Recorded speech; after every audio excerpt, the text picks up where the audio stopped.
सभी को जय हिंद दोस्तों। आप सभी का हार्दिक स्वागत है जय हिंद रिएक्शंस पे।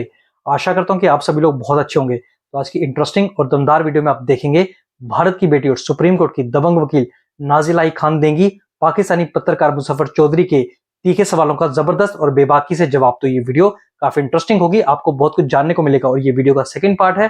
फर्स्ट पार्ट ऑलरेडी मैं आपके लिए चैनल पर डाल चुके हैं, जिसे आप लोगों ने बहुत ज्यादा प्यार दिया था थ्रू मैसेजेस और कमेंट्स। तो इसे भी अंत तक देखें और चैनल पर नए हैं तो चैनल को सब्सक्राइब कर दें ताकि हम आपके से इंपॉर्टेंट वीडियोस लाते रहें। तो चलिए पहले ये वीडियो देखते हैं और अंत में इसके बारे में बात करेंगे।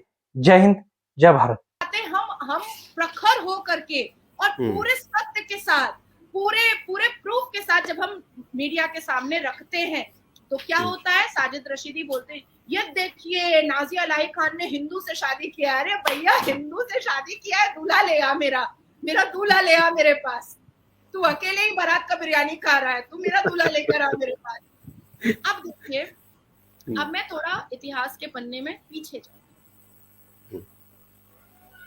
भारत में मुसलमान नेता कभी नहीं चाहते हैं कि मुसलमान शिक्षित, बहुत सीरियस बात है। भारत के मुसलमान नेता कभी नहीं चाहते हैं कि मुसलमान शिक्षित और मुसलमान बेटियां पढ़ लिख करके काबिल बन जाए। इसकी दो वजह।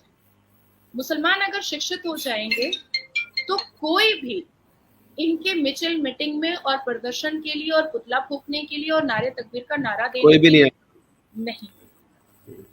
बेटियां शिक्षित हो जाएंगी तो वो 4 सेक्स टॉय बन करके एक मुसलमान मर्द के बिस्तर पर नहीं जाएंगी, कभी नहीं जाएंगी। वो कहेंगी वो अकेले इंडिपेंडेंट बन के खा लेंगी, कमा लेंगी भैया, लेकिन मेरे को ये काम फोरसम में कोई मजा नहीं, वो नहीं करेंगे। बहुत सारे ऐसे अश्लीलता है, पॉलीगेमी है, निकाह मस्यार है, निकाह मुत्ता है, जिसका शिकार मुसलमान बेटियां नहीं बनेंगी और वोकल होकर के अपने हक की बात करेंगी। अब आती है बात कि भारत में रह रहे मुसलमान जिनको काफिर बोल रहे हैं, क्या इन हिंदुओं ने इमाम हसन हुसैन को मारा? नहीं। नारे तकबीर के नारे पर इमाम हसन हुसैन का गला काटने वाला मुसलमान ही था जी, यजीद। और हमारे लिए बहुत बदकिस्मती की बात है कि प्यारे रसूल के नवासे, जिनके लिए वो इतना तड़पते थे, जिनसे वो बेइंतहा मोहब्बत करते थे, और आज हमारे निजी जिंदगी में भी दिखता है कि नवासा जो है वो नाना लोगों को बहुत पसंद आता है। जैसे मुझसे मेरे अब्बा उतना मोहब्बत नहीं करते, लेकिन मेरे बेटे के लिए रो भी देते हैं अगर मैं अपने बेटे को डांटती हूँ। तो मैं अपने अब्बा को ये बात बोलती भी हूँ कि भाई ये तो प्यारे रसूल का देन है, बेटी पसंद नहीं आती लेकिन बेटी का बेटा बहुत पसंद आता है। मैं उनको बोलती भी कि ये तो उनकी देन है। लेकिन प्यारे रसूल के नवासे को के गले पर खंजर रखने वाला, नारे तकबीर के नारे पर काटने वाला कोई हिंदू नहीं था। तो आप कौन से मुसलमान हो भाई? आप तो वो मुसलमान अपने आप को बता रहे हो जो कुरान में नहीं लिखा है, आप वो हमें बताने की कोशिश कर रहे हो और अश्लील बना रहे हो हमारे मुसलमान युवाओं को। तो मैं जब राज खोलती हूँ मैं बुरी हो जाती हूँ, लेकिन मैं तो खोलूंगी। तो इन क्रक्स मुजफ्फर भाई, हमारे भारत में मुसलमान नेताओं का एक आखिरी सवाल। मोदी जी की कैबिनेट में कोई मुसलमान वजीर नहीं है। ये भी एक आरोप लगाया जाता है कि वो मुसलमानों से नफरत करते हैं। बीजेपी जो है वो मुसलमानों को पीछे रखना चाहती है। आप भी बीजेपी में हैं, आप भी मुसलमान हैं। आप समझती हैं आपको कभी मौका मिल सकता है ऐसे कि आप भी मेंबर ऑफ पार्लियामेंट बन सके, कभी मिनिस्टर बन सके, जबकि पाकिस्तान में लोग ये सोच रहे हैं कि बीजेपी कभी भी मुसलमानों को आगे नहीं आने देती? अब मैं आपको इस पर भी 2 बातें बताऊंगी, उसके बाद फिर मोदी जी पर मैं बात बताऊंगी। सबसे ज्यादा मुसलमानों से अगर नफरत थी तो जवाहरलाल नेहरू को थी। अब आप सोचिएगा ये कैसे बोल रही है नाज़िया। जवाहरलाल नेहरू को अगर मुसलमानों से नफरत ना होती तो ना ही भारत और पाकिस्तान टूटता, और जिन्ना क्योंकि जिद पकड़ा हुआ था कि उसको वजीर आजम बनना है, तो जवाहरलाल नेहरू पीछे हट जाता और जिन्ना को बना देता, तो भारत और पाकिस्तान का झमेला ही नहीं होता। इसका मतलब है कि जवाहरलाल नेहरू को मुसलमानों से बहुत नफरत थी और अब सबसे बड़े चेयर पर जवाहरलाल नेहरू कभी भी मुसलमान को नहीं देखना चाहता था। तो ये सबसे पहली बात हो गई। अब आती है दूसरी बात कि कांग्रेस के कार्यकाल में, कांग्रेस के नेतृत्व में 5 मुसलमान एजुकेशन मिनिस्टर बने थे, 5 मुसलमान एजुकेशन मिनिस्टर। फिर भी तब से लेकर आज तक हम मुसलमान दलित से भी पीछे हैं शिक्षा में। ठीक है, 2 सवाल का जवाब मैंने दे दिया आपको कि मुसलमान मंत्री बनने से मुसलमानों का भला हो जाए ये पॉसिबल नहीं है, बल्कि मुसलमानों का और बुरा होता है। अब असदुद्दीन अवैसी अपने आप को मुसलमान का ही मसीहा बनाते रहते हैं।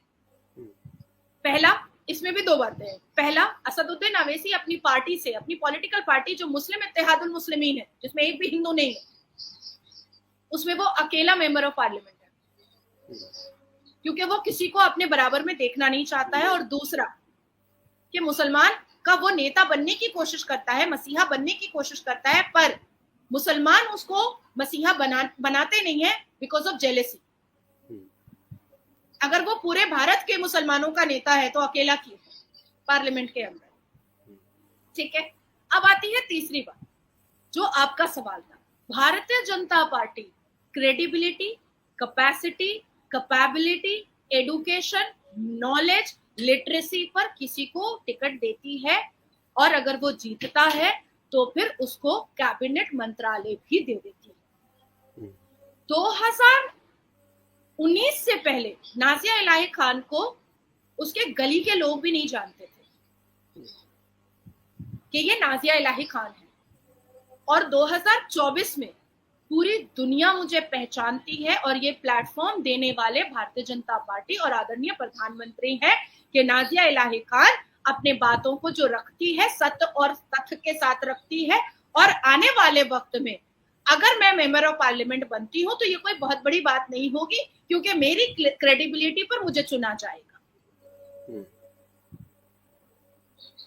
मुसलमान आए तो अपनी क्रेडिबिलिटी दिखाएं तो बिल्कुल बनेंगे मेंबर ऑफ पार्लियामेंट, जरूर बनेंगे कैबिनेट मंत्री, क्यों नहीं बनेंगे भाई? जब हमें इतना बड़ा प्लेटफॉर्म दिया जा सकता है, हमें ये अथॉरिटी दी जा सकती है कि आप भारत को पाकिस्तान में रिप्रेजेंट कीजिए, आप भारत को बांग्लादेश में रिप्रेजेंट कीजिए, आप भारत को अमेरिका में रिप्रेजेंट कीजिए, आप भारत में स्पीकर बन करके भारत में के चैनल पर आप रिप्रेजेंट कीजिए, तो मेंबर ऑफ पार्लियामेंट भी बनने दिया जाएगा। लेकिन वो करिश्मा, वो ऑरा, वो क्रेडिबिलिटी, वो चार्म भी तो आना चाहिए। बिल्कुल सही। तो आपके ख्याल में यानी कि कोई भी मुसलमान जो रहनुमा है, कोई भी नेता है, वो जब तक इनके अपने एक क्राइटेरिया को पूरा नहीं करेगा जो बीजेपी का एक है, तब तक वो मेंबर ऑफ पार्लियामेंट नहीं बन सकता, तब तक वो आगे नहीं बढ़ सकता। अब इस पर मैं आपको छोटी सी मिसाल दे देती हूँ। जो मतलब जो इलिटरेट लोग हैं, जो मोटा मोटी जानते हैं, जब तक हमारे माँ बाप जीवित होते हैं और हम कम उम्र के होते हैं, वो घर का बागडोर अपने हाथ में रखते हैं। जब वो देखते हैं कि नहीं अब ये मैच्योर हो चुका है या हो चुकी है, ये अपनी जिंदगी में उथल पुथल, कमी बेशी, अच्छा बुरा, सब चीजों को ये सह भी सकते हैं, अब मेरे बच्चे, और इसको संभाल भी सकते हैं, तो घर का बागडोर दे दिया जाता है बच्चों के हाथ में। होता है बिल्कुल सेम उसी तरीके से। तो क्या हम अपने माँ बाप के विरोध में खड़े हो जाते हैं कि हम 16 साल के हो गए, मुझे क्यों नहीं घर की चाबी दी जा रही है, मुझे क्यों नहीं घर का गार्जियन बनाया जा रहा है? नहीं करते हैं ना, क्योंकि हमें भी ये अंदाजा होता है कि हल्का सा कोई कुछ गाली दे देता है तो हम रोने बैठ जाते थे। लेकिन आज बड़ी सी बड़ी घटनाएं होती हैं, हमारे माँ बाप को पता भी नहीं होता है, हम उसको सॉल्व कर लेते हैं। बिल्कुल ऐसे ही। तो उसी तरीके से भारतीय जनता पार्टी में जो नेतृत्व है वो एक्चुअली में गार्जियनशिप है।